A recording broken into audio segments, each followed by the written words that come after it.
Мінекей кеше 11-13 март күндері Франция президенті Эммануэль Макронның шақыруы бойынша президентіміз Шавкат Миромонович Мирзиёев Францияға барды. Яғни бұндағы Францияға президентіміздің баруының текарғы мақсаты екі ел ортасында достық қатынастықтар, экономикалық қатынастықтарды, мәдени қатынастықтарды, һәм сауда-саттық, сондай-ақ социалдық қатынастықтарды рауаждандыру һәм біргешлесу бойынша текарғы вазифаларды қойып алды. Сонымен бірге мінекей Франция президенті Эммануэль Макрон құрметті президентіміз Шавкат Миромонович Мирзиёевті құрметті легион орденіменен қошеметтеді.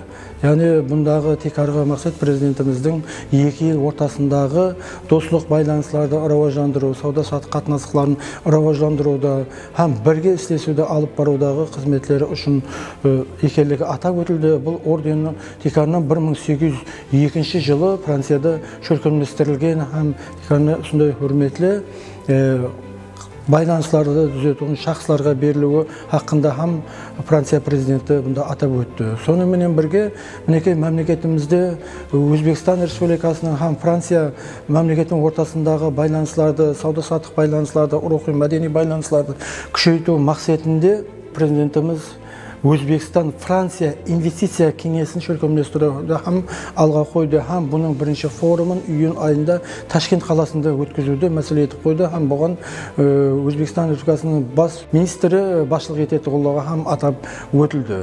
Сондай-ақ бұл жердегі мінекей президентіміз өткен жылы октябрь айында Самарқанд қаласында болып өткен форумда һәм екі ел ортасындағы басшылардың біргелікте сауда-экономикалық байланыстарды рауаждандыру, туризмді рауаждандыру бойынша келісімдеріне текар рәвіште өткен жылы 1 миллиард евродан зият айланыстың болғанлығы мемлекетімізде һәм сондай-ақ Франция менен Өзбекстанның ортасындағы карханалардың санының 4 барабарға жоғарылағанлығын һәм атап өтілді. Сонымен бірге мінекей инвестиция экономикалық байланыстарды рауаждандыру бойынша міне 2027 жылға шейін 6,5 миллиард евроға жеткізу һәм бұлардың санын арман 2030 жылға шейін мәселе міне 12 миллиард евроға айланысты жеткізу мәселелері қойылды.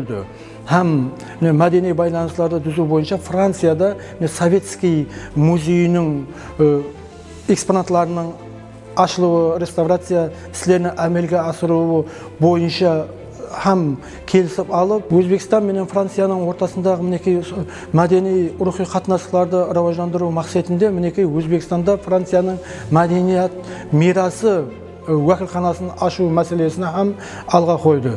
Мінекей Осының арқасында президентіміз қазіргі уақытта осы мәселелерді қояр екен, текарынан көплеген стратегиялық шеріклік бойынша келісімдерге қол қойды.